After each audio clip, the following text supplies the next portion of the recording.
On tonight's leading story, we're now joined via Skype by Professor Ahmed Bawa, CEO of University South Africa, and Kelejo Mabusa from the South African Union of Students. Kelejo, thank you very much for joining me in studio. It seems like we don't have the professor at the moment, so I'm going to start with you. Oh, there he is. Professor, thank you very much for joining us. You are there. I had lost your picture for a little bit.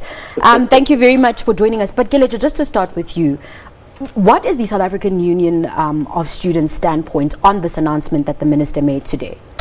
We're definitely not happy with the announcement, and we are saying no to fee increment. Our status is still the same. Even before the fees commission, we're saying no to fee increment. So whether 8% or whichever percentage, we are definitely saying no to fee increment. Now, does this intervention address the fees question? Because you saw what the students were doing today in terms of protesting, because we saw this happen at the end of last year, we saw it at the beginning of the year, and we had you a couple of months ago where you had said that if you get, even if it's 0.01% increase, you will go into a protest. Yes. What do you plan to do now as the South African Union of Students? The South African Union of Students is planning on having a march to the private sector. The date is the 14th of October. Which is a Friday, the second week of October. So we're marching to the private sector. We say that the government alone is not affected by the fee increment, but we're saying the private sector must also contribute towards us attaining the free education, because the struggle here is real. We haven't shifted from the free education. We are still saying we want free education in our lifetime. Professor, I want to bring you into the discussion now. Let's get your take in terms of the announcement that the minister made today. Yeah. Let's begin by saying that this is an extraordinarily difficult situation. Right? The fact of the matter is that as things stand at the moment, in the way the government sees its the financial position of the country, it says that we can't afford free education at this point in time. So the question is, how do we make progress at a time when there's such a conundrum, right? And I think that we have to understand that there is this interregnum. We are in a situation where we have a national process in terms of the Presidential Commission, the Ministerial Committee of the CHE and so on, which are looking at the fees issue. And that now the big question is, how do we get between now and at the point of time, to the point of time when the Presidential Commission makes its findings?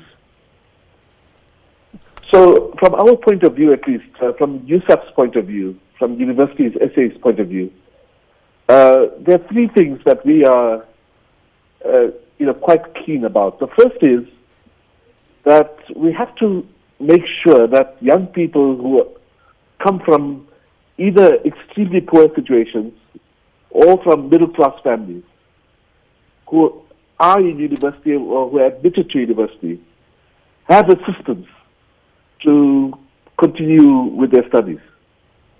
So that's the first point. And this proposal from the minister helps with that. It's not a solution, but it does help with it. The second point is that we have to think about the fact that the minister's suggestions is that universities should look at an 8% increase. And that is critically important for the universities, because at least 16 of our universities will be in dire straits if we've had no fee increase this year. And when I say dire straits, what I mean by that is that there will have to be fairly severe cutbacks in terms of salaries and in terms of staffing and so on. There will have to be retrenchments and so on. So from our point of view, at least, we think that this interim solution helps both sides. It helps us to try and ensure that young people who need to be at university are supported, and on the other hand, it tries to make sure that the universities don't collapse. Now, Professor, it's interesting that you mentioned that this is an interim solution. Kelejo, I want to bring you in here. The clock is ticking. It's almost exam time. And we saw today several universities shutting down. And it seems like these protests are going to continue until there's a way forward that the students are seemingly happy with. What happens now, because it is exam time? What happens now, that's why we moved the date for our march to be closer just before exams. Have you communicated this 14th of October march with all the students that were protesting at the various campuses today? The announcement has just been made today, so tomorrow that's when we'll continue to be on the ground. But most of our structures, they are aware. The 9th of September we had a meeting with all SRCs and SRC president and all SRC secretary generals from all institutions, telling them about asking them about a way forward, to say, okay, how's the ground on your campuses? What's the way forward? What are the students demanding? What is their biggest cry? So from then on, we're still going to go back, but we do know, they've made it clear that we still say 0% fee increment, but the rich must pay. Perhaps to just come in there, in terms of the shutdowns, so you are saying that as the South African Union of Students, you have communicated to the students that they shouldn't shut down campuses, that they shouldn't protest until the 14th of October. So it should be business as usual until then. Is that what you are communicating with the students? Currently, we'll be having a press release tomorrow, because the announcement, we all scattered in the country. So the announcement was just made today. So tomorrow everyone will try to gather around Gauteng, and then we'll have a way forward, because the minister kept on postponing his date of releasing the fee increment. So we didn't think it would happen this soon. But now the message is still clear. On the ground, what the presidents are telling their students is, we're saying no to fee increment. We do not accept the 8%, and we're saying the rich must pay. And it's unfortunate and that when you say the rich, you're speaking about the private sector. Yeah. The private sector, those that can afford, because you can't classify a child of a teacher and a child of an advocate in the same class, but at the end of the day they're all students, so they wear the same umbrella. So it's very unfortunate how the deliberations are going, but at the same time we're saying the rich must not benefit on the protest of the poor. All right, Professor, let's bring you in there in terms of classification, because it's something that you also mentioned, where you were saying that, really disadvantaged as well as middle-class students, should be eligible for assistance. What's the realistic plan in terms of determining that the eligible students, so those are the disadvantaged and middle-class students, are able to get assistance, and the ones that can afford continue to pay for themselves? Well, the minister's proposal, of course, says that that those students who come from families where the earnings are at 120,000 rand a year and below, that they will be supported through the National Students Financial Aid Scheme. Not for the 8%. The 8% is a grant to those students, but the rest of the fee is covered by the National Students Financial Aid Scheme. Between 120,000 and 600,000 is what the minister defined as the missing middle, if you like. Now the big question is, how do you determine, whether families who earn 600,000 can actually afford to have to pay university fees, for example, if they have 2 or 3 children at university? Then that becomes an issue. Now, and I think that's something that we need to work at. I mean, that's something that we need to try and determine how we would measure.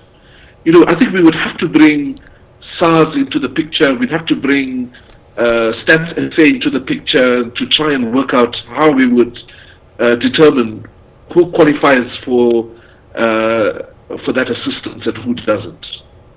Professor, now in terms of the increment, I mean, you've got students as well as the student organizations saying that, they will only accept a 0% fee increase, nothing more than that. Do you think the students are being a little impatient and that, the minister's plan is one that is the most realistic for government, considering also what economists have been saying today in terms of what it will also do to government in terms of the cost, as well as how it will make us look in terms of ratings agencies? See, I don't quite understand the students' position on this, right? Because what we are saying is that students who are poor and who are in the middle classes will be helped with that increment increase. Now, with that increment, now, if you extend that, think about it this way, right? We have families who were prepared to pay 100,000 rand or 200,000 rand a year for primary and secondary schooling. And now we are saying to those families, sorry, your children are now in university and they can have free education. They don't have to pay the increments. That doesn't make sense to me in a society that is so fundamentally unequal. So I find it very hard to understand the argument that is being presented there. Kelejo, you've got the CEO of the Universities of South Africa saying that he simply does not understand the students' stance on this because that increment is meant to help the students that need the assistance. So can you clarify what he seemingly doesn't understand? Okay, we do agree that NSFAS, the minister spoke about NSFAS students being assisted and the middle class students being assisted. And he further on said that the children of the teachers, policemen, and all of those that fall into the middle class, they will make a provision for their parents to get loans for their studies. So we're saying NSFAS and those loans, still that is not free education. That is just assisting them to get them out of the system. But at the end of the day, you're just a graduate who's just unemployed, because even unemployment is an issue, because NSFAS is producing students that can't be employed, because NSFAS only covers you for your first degree, your second degree, and your third degree. And right now in South Africa, you can see that a national diploma is like a matric. It's nothing. So our stance is that is not enough. So you're saying free education all the way right through to what, your second, third, fourth degree? Where? We're just saying we must, all institutions must produce employable students, because right now they're stuck at home, they are in debt already, and all they have is just their national diplomas. That's it. So NSFAS has not, yes, it has changed somehow. There are those who are lucky to get jobs with their first qualifications, but it's not everyone. Professor, I'd like you to come in there. We've got Kelejo here saying that universities aren't producing, or NSFAS is not producing employable graduates. What's your take on that? And also perhaps give us your definition of an employable graduate in this day and age in South Africa. Okay. So first of all, let's just say that the university doesn't create jobs. It's the economy that creates jobs. Everywhere in the world, if the economy is depressed, people don't get into employment, right? So now the big question is, what do the universities do? And the purpose of universities is not so much to make people put them into employment, but to make them employable, right? So all you have to do really is look at the statistics, because the unemployment rate for young people who have a matric but not a higher qualification is much, much higher than for those people who have a 3-year qualification, a 3-year tertiary qualification. So, that's a clear indication that there's a tremendous amount of private goods that young people receive when they get a higher education qualification. In fact, the figures are very stark. It's between, an unemployment rate of about 30% compared to something like 9%. Professor, another contentious issue, and I want you both, to answer me on this. Kelejo, you can start. Is the issue of disadvantaged, deserving students. There's always a debate around which student is deserving. So you've got a student who's average, so a student who manages to pass and get the minimum entry into university. Does that not make them deserving because they didn't get a distinction? So there's always that debate around that. Kelejo, what's your take on that just first? No, that's the measuring tool that we've been debating with NSFAS, because some students, a student who's from a private school and a student who's from a government school, obviously their averages at the end of matric are different, So that's the debate we've been having with NSFAS, and we're saying, but let the poor, just the doors of learning for the poor, let them just be open. So you're saying if a student has enough marks in order to get into university and they are obviously poor, that already makes them deserving alone. So it doesn't have to be a 70% or 80% average that they got for them to be considered deserving. Obviously, everyone is fighting for space. Even in universities right now, it's an issue of apply. No, these are students that are already accepted. Now we have all been accepted, okay. But our averages are obviously different. So other students have higher averages than some, right? Yes. So you have those with higher averages that are looked at as more deserving, which is the debate that is currently taking place. But that's fair. But on the other hand, we're looking at also at the conditions that the student is living at. If the student is traveling and is from East Rand, Davidson, and they're traveling to school, obviously, and you compare them to a student who's living as a resident and has 80% average, and the one who's traveling has 56% average, obviously it's because of the living conditions that they're under in traveling and everything. Now, Professor, taking from what Kelecho of the South African Union of Students is saying, there are a lot of bread and butter issues among students, and I guess that's where this debate starts, and that's why the minister, and the presidency and student organizations as a whole are having these conversations. What's the way forward now? We had, universities shutting down today. Can we expect the same shutdowns to happen like we saw late last year, which will obviously interrupt the exam calendar? What's your take on the way forward?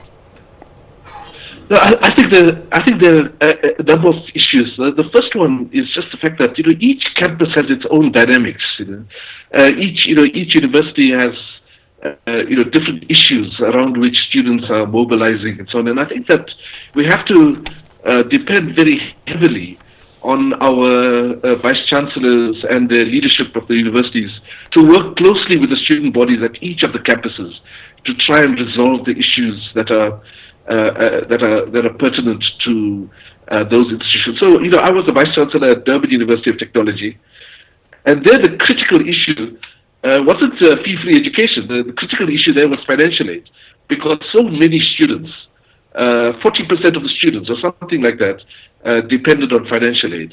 So that's the first thing. The second thing is I think we have to call on the student leaders to understand that this problem isn't going to be solved in a year or in 2 years. That I really applaud the struggle that they've embarked on. And by the way, it's a very sophisticated struggle. So I was an activist when I was younger, and I feel so livened by the fact that this generation of activists are so sophisticated. But it's also time for us to understand that this problem isn't going to be solved in a year or in 2 years. That if as a society we decide that fee-free education is what we want to do, it's going to take several years for us to get there. And I think that that what we have to do is really I'm not asking for us to stop the activism and so on, but what I think we have to do is try to ensure that we don't jeopardize the academic project for 2016 and 2017. And the reason for that is because it will be so devastating for so many young people. Gillian, for you, a way forward for the students? The students' body is going to be on the ground from tomorrow on. We'll try by all means to just go to those institutions that are already started with the strikes. And we're looking forward to the march to the private sector, because we're not putting the blame on anyone. We're not putting the blame on the Minister of Education. He told us, he was clear that he doesn't have money. That's why we're like, okay, let's try to raise funds. Let's all work together, because fees affect everyone. It's not only a problem it's not a race issue, it's not a gender issue, it's not a political party issue, but fees affect everyone. That's why we're saying hand in hand, let's come with a solution. We're just going to have a peaceful protest. We're going to approach these companies that we think that they are owned by that are benefiting from the government, which is in the process of tenders and things like that. So we're just saying, let's just go out there hand in hand, let's just help each other, because we are against the victimization of student leaders. We're also against burning of libraries that's happening in UKZN. We're just against anything that's just going to take us back as a nation. But we are looking at making a way forward for the whole nation. Professor, just finally, on the minister's announcement that universities should determine their own fee increases for the 2017 academic year, is there a deadline for when they need to announce that their increments? Let me make 2 points about that. I mean, I don't think there is a deadline, but I think the universities have to do it in the next week or so. And the reason for that is because the universities have to strike up their budgets for 2017. Now, the second point I'd like to make is that the universities have met on regular occasions, meeting for many, many hours, and they've arrived at a sort of consensus on the 8% level. So I suspect that we can assume that that increase is going to be at that level. Professor, we'll have to leave it there. Thank you very much for joining us on Your pleasure. World. Kelejo, thank you very much for joining me here in studio. Thank you for having me.